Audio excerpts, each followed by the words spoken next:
오늘도 기쁨의 언덕으로 말씀 묵상에 함께 하신 모든 분들을 주님의 이름으로 환영합니다. 성금요일 아침 함께 묵상하실 하나님의 말씀은 마가복음 15장 1절에서 15절까지의 말씀입니다. 제가 봉독해 드리겠습니다. 새벽에 대제사장들이 즉시 장로들과 서기관들 곧 온 공회와 더불어 의논하고 예수를 결박하여 끌고 가서 빌라도에게 넘겨주니 빌라도가 묻되 내가 유대인의 왕이냐? 예수께서 대답하여 이르시되 내 말이 옳도다 하시매 대제사장들이 여러 가지로 고발하는지라 빌라도가 또 물어 이르되 아무 대답도 없느냐? 그들이 얼마나 많은 것으로 너를 고발하는가 보라 하되 예수께서 다시 아무 말씀으로도 대답하지 아니하시니 빌라도가 놀랍게 여기더라. 명절이 되면 백성들이 요구하는 대로 죄수한 사람을 놓아주는 전례가 있더니 밀란을 꾸미고 그 밀란 중에 살인하고 체포된 자 중에 바라바라 하는 자가 있는지라 무리가 나아가서 전례대로 하여 주시기를 요구한데 빌라도가 대답하여 이르되 너희는 내가 유대인의 왕을 너희에게 놓아주기를 원하느냐 하니 이는 그가 대제사장들이 시기로 예수를 넘겨준 줄 알미러라. 그러나 대제사장들이 무리를 충동하여 도리어 바라바를 놓아달라 하게 하니 빌라도가 또 대답하여 이르되 그러면 너희가 유대인의 왕이라 하는 일을 내가 어떻게 하랴? 그들이 다시 소리 지르되 그를 십자가에 못 박게 하소서. 빌라도가 이르되 어찌미냐? 무슨 악한 일을 하였느냐 하니 더욱 소리 지르되 십자가에 못 박게 하소서 하는지라. 빌라도가 무리에게 만족을 주고자 하여 바라바는 놓아주고 예수는 채찍질하고 십자가에 못 박히게 넘겨주니라. 아멘. 사순절 제39일 고난주간 성금요일 아침 묵상 말씀은요, 우리로 주님의 침묵의 사랑, 십자가의 사랑, 죽음과 대속의 사랑이 무엇인지 깊이 성찰하게 합니다. 먼저 말씀 시작은 이러합니다. 새벽에 대제사장들이 즉시 장로들과 서기관들 곧 온 공회와 더불어 의논하고 예수를 결박하여 끌고 가서 빌라도에게 넘겨주니 제사장, 서기관, 바리새인, 사두개인의 공회는요, 가룟 유다를 돈으로 매수해서 어둠이 짙게 깔려있는 깊은 밤에요, 예수를 잡아들이는 데 성공합니다. 저들은 주님을 결박하여서요, 대제사장의 집으로 끌고 가 밤새도록 신문한 후에 이른 아침 예루살렘 지방 로마 총독인 빌라도에게 끌고 갑니다. 빌라도 총독으로부터요, 예수의 십자가 처형에 대한 판결을 받아내고자 했던 겁니다. 불과 며칠 전에요, 호산나 주의 이름으로 오시는 이여 찬송하리로다 환호하던 군중들이요, 이제는 예수를 십자가에 못 박으라는 폭도가 되어 있었고요, 지난 3년 동안 따르던 제자들은 하나같이 모두 도망가 버리고 말았습니다. 하늘의 하나님의 아들 되시는 예수님께서요, 세상 법정에서요, 빌라도 총독에게 심판을 받는다는 것 생각해 보면요, 참 모순이 아닐 수 없습니다. 게다가 주님을 고소한 자들은요, 예수님을 밤에 결박하였고 밤새 신문을 했다고 했습니다. 엄연한 불법입니다. 그래놓고는 저들은 빌라도로부터요, 예수의 십자가 처형에 대한 합법적인 판결을 받아내려고 주님을 고발하고 있다는 것이죠. 본문에서 저들의 고소 내용은요, 예수께서 유대인의 왕 그리스도라고 했다는 겁니다. 유대인의 왕이라는 고발은요, 로마 제국 황제의 식민지하에서요, 정치적 반란죄에 해당됩니다. 당시 로마 제국의 반기를 드는 반역자에게요, 집행되는 최고의 극형이 십자가 처형이었습니다. 십자가는 식민지 이스라엘 유대민족이요, 독립운동이나 또는 밀란을 꿈도 꾸지 못하도록 원천 봉쇄하려고 고안해낸 로마 제국의 무자비한 처형 제도였습니다. 그런데 저들이 주님을 고발하였던 것은요, 실은 예수님 스스로 메시아, 그리스도라고 명함에 대한 신성 모독죄 때문이었지요. 하지만 종교적인 신성 모독죄로는요, 십자가 처형을 끌어낼 수 없기 때문에 정치적인 반역죄로 주님을 로마 총독에게 고발했던 겁니다. 3절에서요, 빌라도는 주님께 이렇게 묻습니다. 내가 유대인의 왕이냐? 주님이 답하시지요. 내 말이 옳도다. 빌라도는 예수께서 왕이라고 명함은요, 정치적인 왕이 아니라 하늘의 왕, 종교적인 왕을 뜻하는 것임을요 알고 있었습니다. 그럼에도 빌라도는 대제사장들의 고발에요 주님을 추궁하기 시작합니다. 그런데 어찌된 영문인지요, 예수님이 아무 말씀으로도 대답하지 않으셨다는 겁니다. 4절에서 5절 말씀입니다. 빌라도가 또 물어 이르되 아무 대답도 없느냐? 그들이 얼마나 많은 것으로 너를 고발하는가 보라 하되 예수께서 다시 아무 말씀으로도 대답하지 아니하시니 빌라도가 놀랍게 여기더라. 그 이후로 이어지는 말씀은요, 10절에 이 대제사장들이 예수를 시기로 넘겨준 줄 알았던 빌라도가요, 예수님을 풀어주고자 6월절 명절이 되면 백성들이 요구하는 대로 죄수 한 사람을 놓아주는 그 전례를 따라서 쉽게 말하면요, 6월절 특사로요 예수님을 놓아주려고 합니다. 하지만 대제사장들이 무리를 충동해서요, 예수님 대신에 밀란을 꾸미고 살인을 범하고 십자가 처형을 선고받았던 바라바를 놓아줄 것을 외치는 사건으로 이어지게 되지요. 여기에 빌라도가 대래 군중들에게 묻지요. 14절입니다. 빌라도가 이르되 어찌미냐? 예수께서 무슨 악한 일을 하였느냐라고 묻지요. 그런데 저들은 예수를 십자가에 못 박으소서, 못 박게 하소서, 더욱 거칠게 소리를 칩니다. 그리고 15절에 빌라도는요, 무리에게 만족을 주고자 결국 바라바를 놓아주고요, 예수를 채찍질하고 십자가에 못 박히게 넘겨주었다라고 말씀이 이어집니다. 사실 유대인들이요, 이 십자가의 음모를 오래전부터 은밀히 준비해 왔습니다. 빌라도에게 고발함이요, 자신들의 음모에 필요한 법적인 송사와 재판의 형식적인 절차에 불과했던 겁니다. 이미 예수님을 죽이려고요, 계획을 치밀하게 준비하였고요, 명목뿐인 그 재판석 로마 총독 앞에 주님을 끌고 갔던 겁니다. 재판은 공의롭지 못했고요, 공정하지 않았습니다. 불의와 불법이 자행되었던 그러한 재판이었습니다. 예수님이 저들의 그 모든 음모를 모르실 리 없습니다. 저들의 그 계략과 책략이요, 그 모략을 모르실 리가 없습니다. 생각하면 할수록 예수님 참 억울합니다. 누명도 이런 누명이 없습니다. 그럼에도 주님은요, 자신의 무고함을 항변하거나 변호하지 않으십니다. 도리어 묵묵히 침묵으로 십자가를 맞으십니다.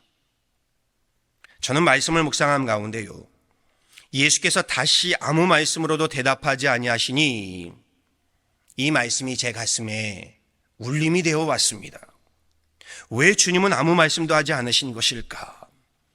총독 빌라도 앞에서 최소한 유대인들의 이 소송이 거짓임을요, 저들의 고소 내용이 사실이 아님을 호소하고요, 자신의 무고함을 대변하고 변호했어야 하지 않았을까?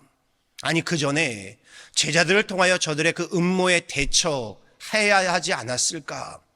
이런 의문들이 좀 듭니다. 그런데 일찍이 이사야 선지자는요, 예수께서 십자가를 침묵으로 받아들이실 것임을 이미 예언하였지요.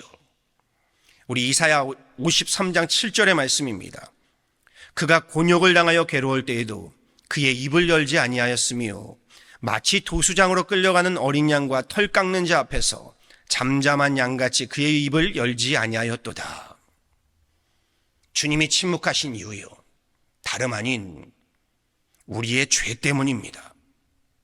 주님을 고발하고 신문하고 있는 저들의 죄 때문입니다. 우리 죄인들의 죄를 대속하고 속죄하시기 위한 십자가 때문입니다. 그리고 그 십자가는요, 하나님의 뜻이었기 때문입니다. 주님의 침묵은요, 하나님 뜻에 순종하시기 위함이었던 겁니다. 십자가로 우리의 죄를 감당하시고자 도수장으로 끌려가는 어린 양같이요, 털 깎는 자 앞에서 잠잠한 양같이 입을 열지 아니하셨던 겁니다. 예수님께서 대제사장들과 빌라도 앞에서요, 불의와 불법의 신문을 받으시면서도요, 침묵하셨던 그 십자가, 그 십자가를 바라보게 됩니다. 자신을 고소하는 무리들 앞에서 변호하거나 변명하지 않으시고요, 오직 하나님의 뜻에 순종하신 주님의 그 침묵은요, 단순한 무력감이 아니었습니다. 하나님의 구원을 성취하시기 위한 침묵의 순종이었던 것이죠. 침묵함으로요, 오늘 나의 죄악의 십자가를 짊어지시고 나아가시는 희생이었던 겁니다. 주님의 그 침묵이요, 저와 여러분을 자유케 하였습니다. 주님의 그 침묵이 저와 여러분으로 평화를 누릴 수 있게 하였고요, 나음을 얻게 하였다는 겁니다. 역시 이사야 53장 4절의 말씀입니다. 그가 찔림은 우리의 허물 때문이요, 그가 상함은 우리의 죄악 때문이라. 그가 징계를 받음으로 우리는 평화를 누리고 그가 채찍에 맞음으로 우리는 나음을 받았도다. 사실 침묵만큼 무거운 것이 없습니다. 고난주간 선 금요일을 맞아서요, 많은 분들이 주님의 십자가 고난과 순환을 생각하면서요, 기도에 힘쓰고 예배에 힘쓰고 또 어떤 분들은 금식도 합니다.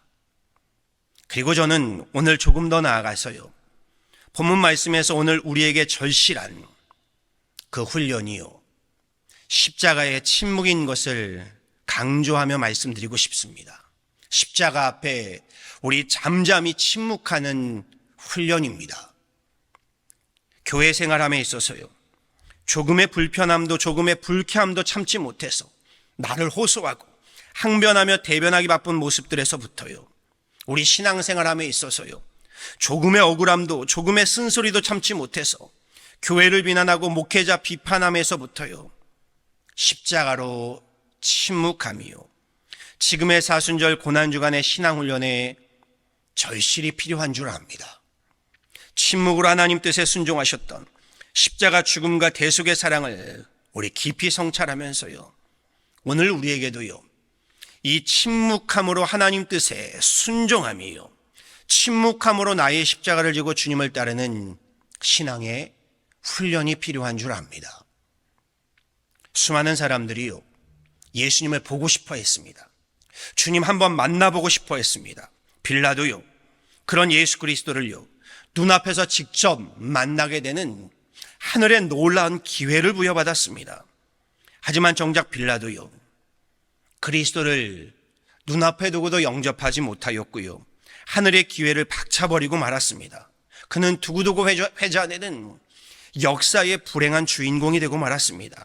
예수님을 눈앞에 두고서도요, 자신의 십자가를 지지 못하고 무리들에게 만족을 주고자 무리들의 그 보채매에 스스로 이기지 못하고요, 주님을 저버리는 어리석음을 범하고 말았습니다. 매년 이맘때면요, 윤동주 시인의 십자가라는 시가 생각납니다.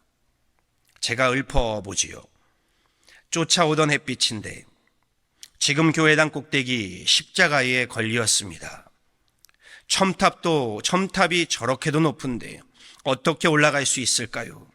종소리도 들려오지 않는데 휘바람이나 불며 서성거리다가 괴로웠던 사나이 행복한 예수 그리스도에게처럼 십자가가 허락된다면 모가지를 들이우고 꽃처럼 피어나는 피를 어두워가는 하늘 밑에 조용히 흘리겠습니다. 지금의 고난주간, 특별히 오늘의 성금요일은요, 왜 하나님의 아들이 이 땅에 내려와야만 했는지, 십자가 외에는 다른 방법 없었는지, 예수의 피에는 정말로 속죄함, 구속함의 힘이 있는지, 정말 죽었다가 다시 살아나는 부활이 가능한지, 만일 하나님의 아들이라면 십자가에서 왜 내려오지 못했는지, 이런저런 말로 떠들기보다는요, 주님의 그 거룩한 침묵으로 십자가의 길을 따르는 시간입니다. 오늘 밤 우리 모든 교회들, 우리 모든 성도들은요, 성금요일 예배를 드리게 됩니다. 바라고 소망합니다. 성금요일 아침을 시작하면서요, 우리 세상의 분주함을 내려놓고요, 우리 마음속에 시끄러운 그 보챔들, 그 불신들, 그 모든 의문들, 불평들, 불만들을 내려놓고요, 거룩한 침묵으로 십자가로 가까이 나아가실 수 있기를요, 우리 주 예수 그리스도를 받들어 간절히 축원합니다. 아멘. 함께 기도하도록 하겠습니다. 십자가가 하나님의 뜻임을 알았던 주님은 십자가 앞에 철저하게 침묵하셨습니다. 십자가의 길이 고통스럽고 수치스럽고 억울한 누명이었음에도 도수장으로 끌려가는 어린 양같이 털 깎는 자 앞에서 잠잠한 양같이 입을 열지 아니하셨습니다. 주님의 그 침묵이 오늘 나를 자유케 하였습니다. 주님의 그 침묵이 오늘 나로 평화를 누릴 수 있게 하였고 나음을 얻게 하였습니다. 구원을 받게 하였습니다. 주님, 고난주간 성금요일 아침을 맞으며 오늘만큼이라도 우리로 내 앞에 주어진 십자가 앞에 모든 불평과 불만과 불신을 내려놓고 침묵하게 하옵소서. 세상 탐욕과 탐심의 보침을 내려놓고 나의 십자가를 묵묵히 지고 잠잠히 주님의 십자가의 길을 따르는 성금요일이 되게 하여 주옵소서. 침묵으로 십자가를 지심으로 십자가에 못 박으라며 소리치는 죄인된 오늘의 나를 구원하신 우리 주 예수 그리스도의 이름으로 간절히 기도하였습니다. 아멘.